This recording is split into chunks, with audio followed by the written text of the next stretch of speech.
Hey, Rebel Bankers, this is your host, Chris Noggle, and welcome back to the show. Today, I'm going to do something a little different. I'm going to do the second part of the solo podcast, The Big Lie. Now, if you caught the prior one, we talked a lot about my past as a financial advisor, everything that happened in the world of being a financial advisor, the stock market world, the Wall Street world, whatever you want to call it, all the things that we were taught, the things that we did, and why we did them, and why I'm calling this the big lie. But today, I want to dive a little deeper. I want to dive a little bit deeper into this topic so that you can better understand where all the money is for all the deals and how you can have access to that. So with that being said, all of you are at one point or another in your real estate career. I think it's safe to say that you're somewhere. You're either just beginning, you thought about beginning, or you're well on your way to doing it. But the one thing I love talking about is I love talking about how money really works in this business, how you can have access to more money than you even think is possible to fund your deals. Because when I first got into this business, I remember one of our biggest struggles was resources. I always said, wow, I wish I had money to do this. I wish I had money to do that. I wish, and I'll do this when, and I'll do that when. Well, that stuff all can end once you understand how money really works. Not just how it works, but where it is, how to actually access that money, and how to draw that money into you, how to actually become a magnet for money. This all might sound like a pipe dream. It might sound like a fairy tale, but I assure you, it is so real that literally I've written the book. The Private Money Guide, literally wrote the book. That sounds so silly. But anyway, today I want to kind of dive deeper into it. And I want to start off with this. How many of you have ever needed more money for just about anything at all? If your hand went up or you're saying, yeah, I think I've needed some money, then you're in the right place for today's podcast, The Big Lie, Part 2. See, today I'm going to talk to you about a few secrets, a few things that you need to understand about what money needs you to do and how you attract money to you, because we've been taught a lot of things our whole life about how money works. And a lot of the things we've been taught are not the truth. They're not exactly how it works. It's just all we know because it's all that's ever been taught to us. And we're not going to talk about the reasons why that's all we've been taught. So I'm going to show you some of those secrets. But before I get into those secrets, I want to help you understand that the things I'm going to talk to you about, you don't need to be a financial guru. You don't need to be a financial advisor. As a matter of fact, this stuff is very simple, very simple. And how many of you could use a few $100 extra per month? Okay, maybe that doesn't get you excited. How about a few $1,000 extra? How about a few $1,000 extra per month of discretionary money? How about a few $1,000 extra of money that's hidden money that's right under your nose, you just don't know how to use it? Well, that's what I want to talk to you about. But first, I need you to all understand and agree with me about one thing. And here's what it is.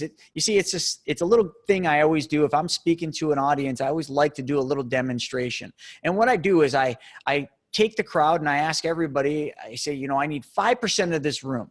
So I'm talking into a camera right now to my amazing audience for the Real Estate Money School. And I guess I would ask for 5% of you. I'd need 5% of you to stand up. And what I would then tell you is, according to Social Security, the Social Security Administration says this. They say that only 5% of the U.S. population is going to be financially secure for retirement.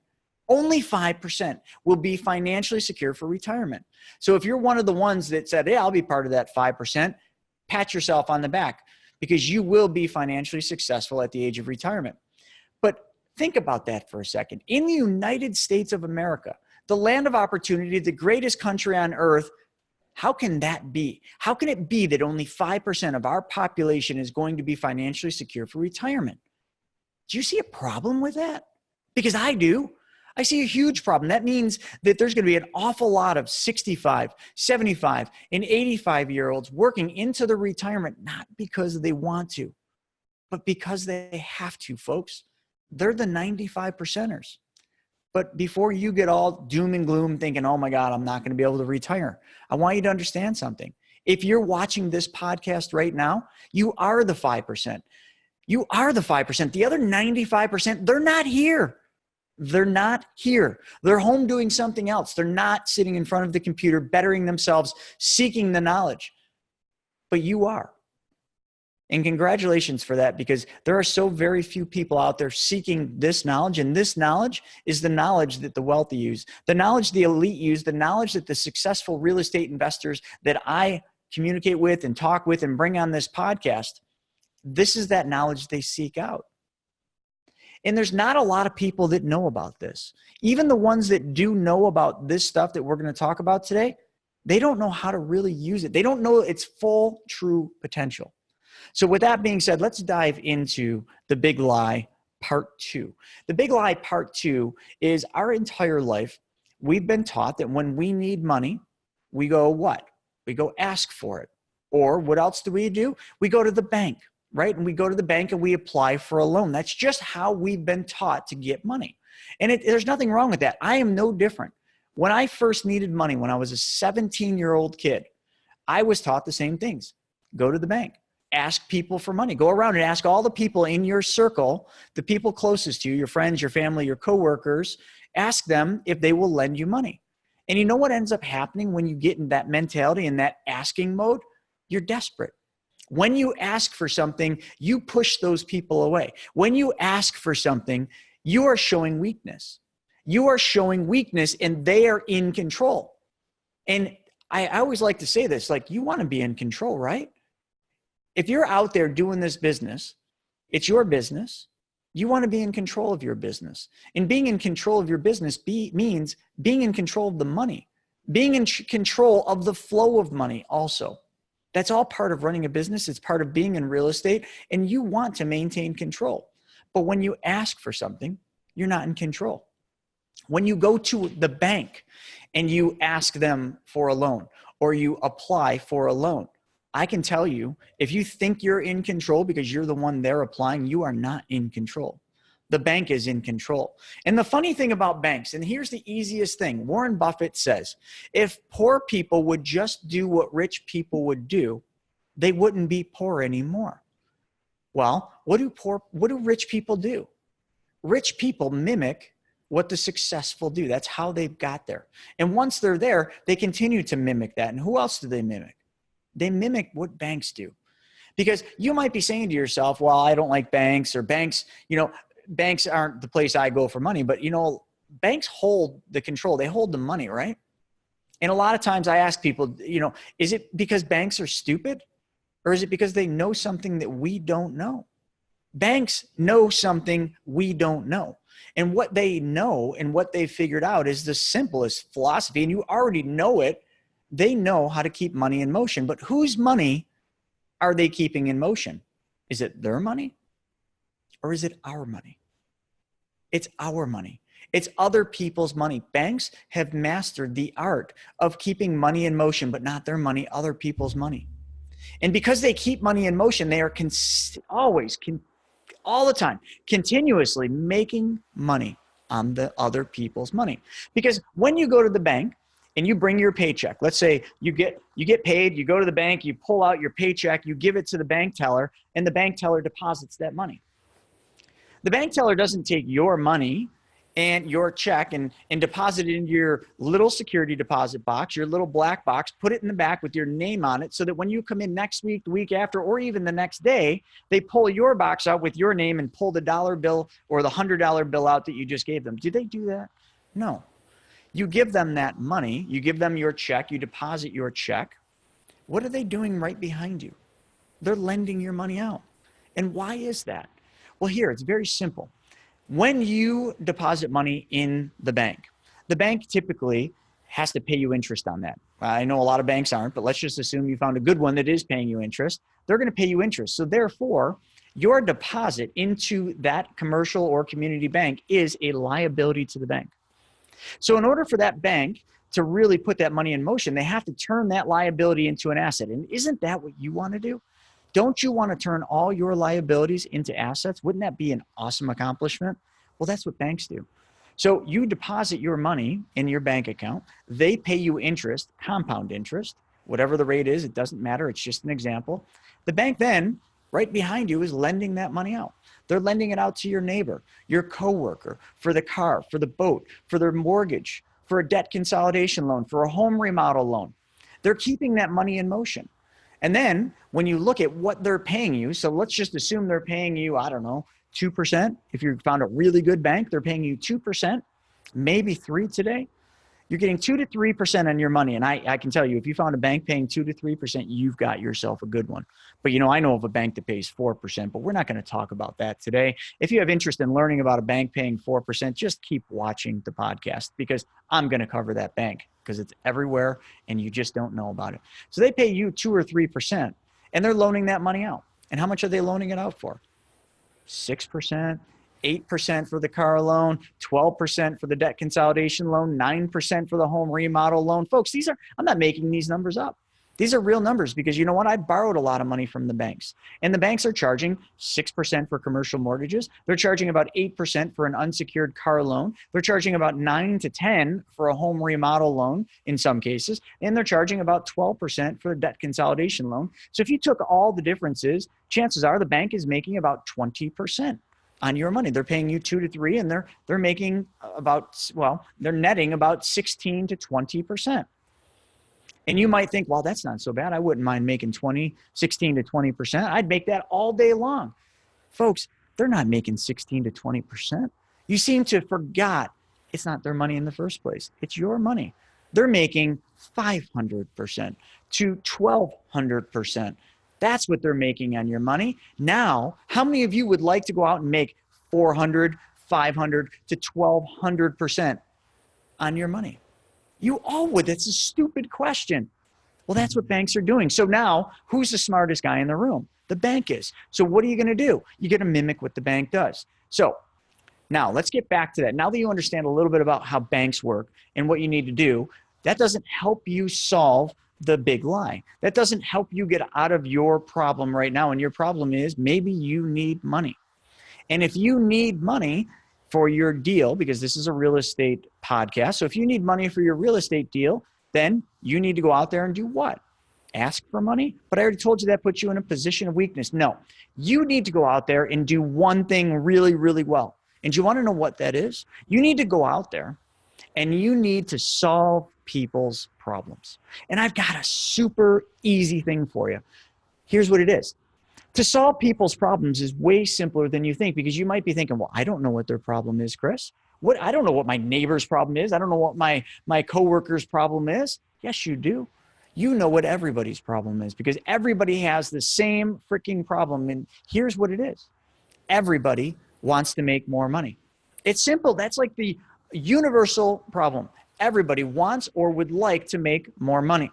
So if you need to solve someone's problem, what do you have to do? Show them how to make more money. Show them how to make more money without losing control, without taking on more risk. Then you've really got something. So how do you do that? Well, you stop asking for money and you start presenting opportunities. And the best thing that all of you have or will have when you get started is the biggest opportunity going right now. And it's called real estate. You take your real estate deal, and I don't have time to get into the dissecting of what it should look like, but you have to understand you are in the marketing business. Just as much as you're in the real estate business, you are in the marketing business. So when you want to present an opportunity, you need to market that opportunity in the right way. So make it look good. Make it look really sexy. So take your deal, take really good photos, create a proposal for what your deal is going to look like, showing what that deal is going to profit, how much money per month you're going to make on the rental income if it's a hold, and on and on and on. How much is that deal going to make? And you might say, well, Chris, my flip that I've got right now is going to make me about 20%. It's going to make me $30,000 a year. Great. Put it down in your proposal. Next thing you're going to do is you're going to go to all those people in your primary circle. Who are them? Your primary circle are your family, your close friends, your coworkers that you're really close with, people that trust you. That's who you start with. And what you're going to do is you're going to go out and you're going to either have a pop with them, you're going to go out and take them for coffee, maybe do lunch with them. And all you're going to do is talk about your opportunity. I know all of you are super good at talking about yourself because it's easy for everybody to do. It's easy for us to talk about what we're excited about. So if you're excited about real estate and you're excited about your deal, it shouldn't be hard for you to talk to your neighbor, to your coworker, to your family in an excited fashion like this and show them your opportunity that you're holding. Holy crap, neighbor, look at this. I'm going to make $30,000 on this real estate deal. I'm going to make that much money. Be excited. Exploit your excitement. Show them how this is life-changing. And then you're going to say, what do you think of this opportunity? Isn't this incredible? I can't believe I didn't start doing this earlier. And your neighbor probably, or your coworker is probably going to be really excited, but they're going to be excited in a totally different way. And that totally different way is going to be, they're going to be excited for you because it's your opportunity. But then you just say, hey, would you do this deal? Would you what do you think of this? And your neighbor and coworkers or whoever you're talking to would probably say, oh man, that's a good deal, man. I'd love to do a deal like that. That'd be amazing. You'll have to, when you get this one done, you'll have to show me how to do this because that sounds just awesome. You're so excited about it. And man, I'm just sick of my job. I'm so sick of going to work, punching a clock and trading hours for dollars every day. And you're going to make $30,000 on one deal. How long is that deal going to take you, man? Well, at the worst case scenario, Mr. Neighbor, that might take me 3 to 6 months to get that deal done and sold.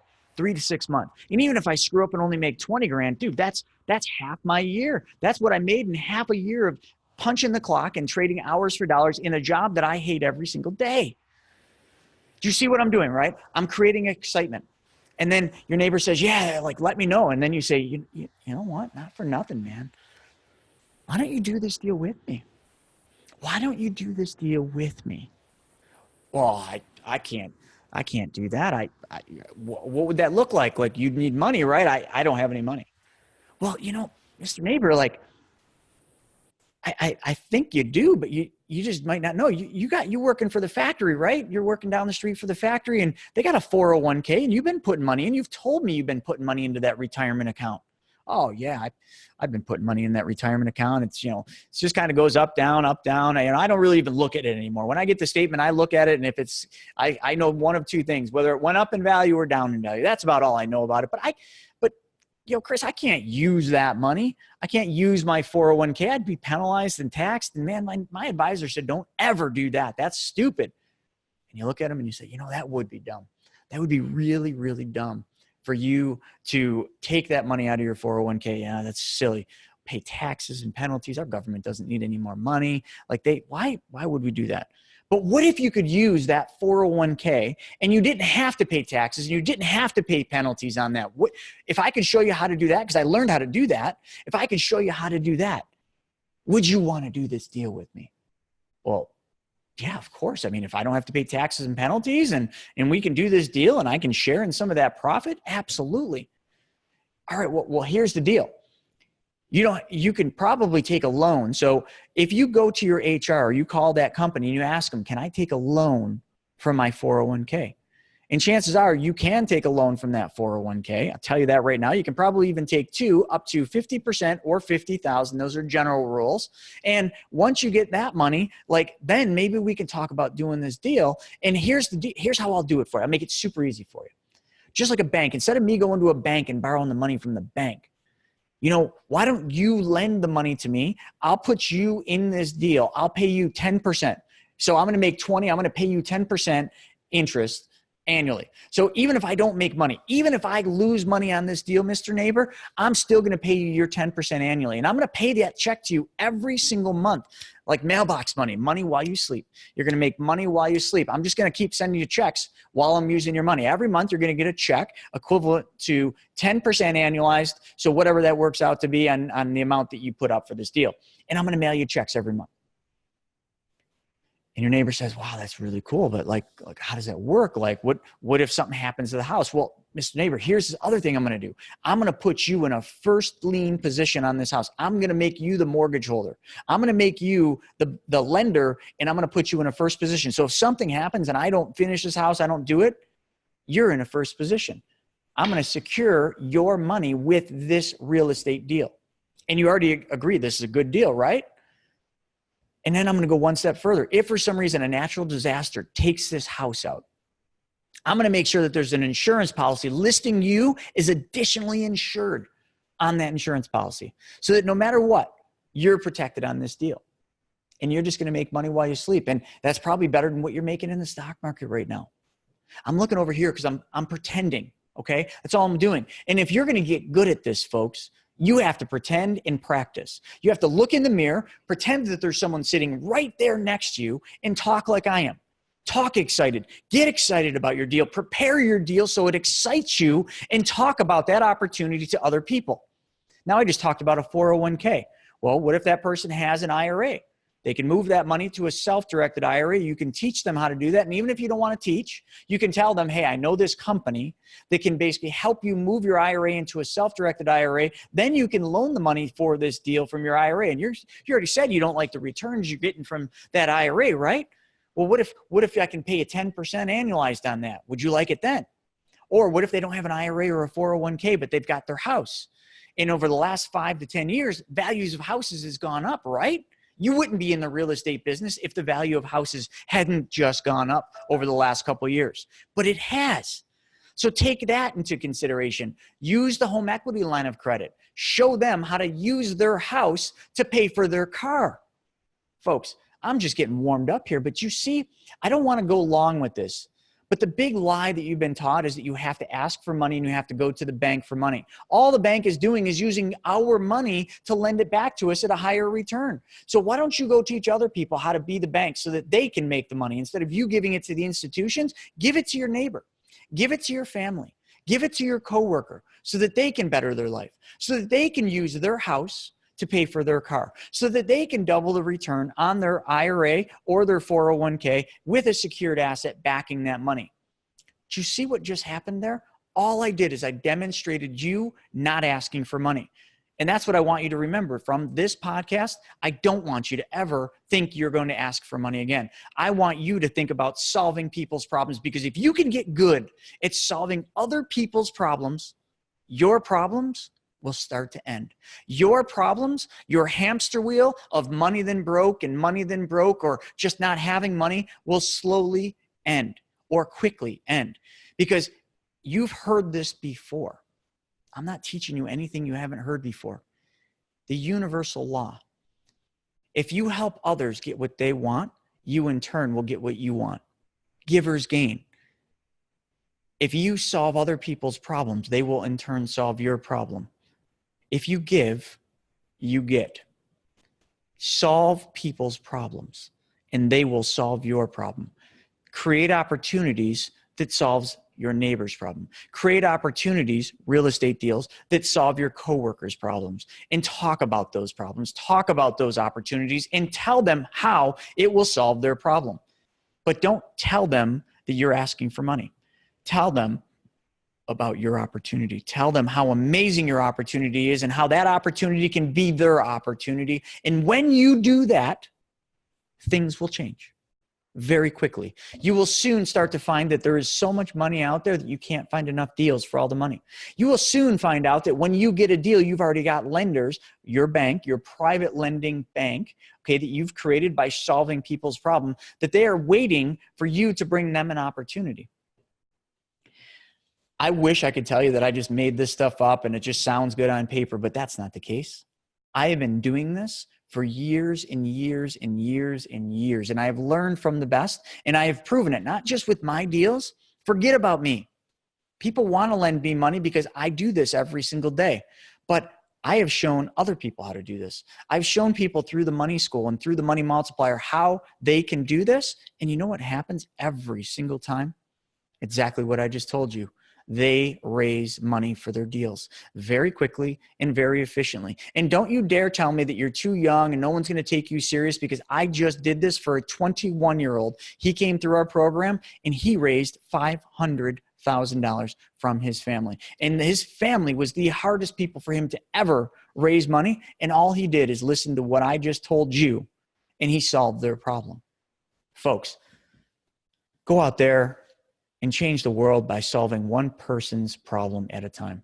And the more people's problem you solve, the more people that you help, the more people that you get excited about this opportunity and about you solving their problems, the more people that will solve your problem. Thank you all for this episode of the Real Estate Money School. And with that, I hope some of this was a golden nugget. It was short and sweet, and that's the point. Take this information, practice it, stare at nothing. There's no one here. Stare at nothing and practice. Pretend that there's somebody you're talking to and repeat it until you get good at it. If you're not good at presenting your excited opportunity, get good at it. Practice makes perfect. And with that being said, the most important thing, and it's right along the line of what I just said.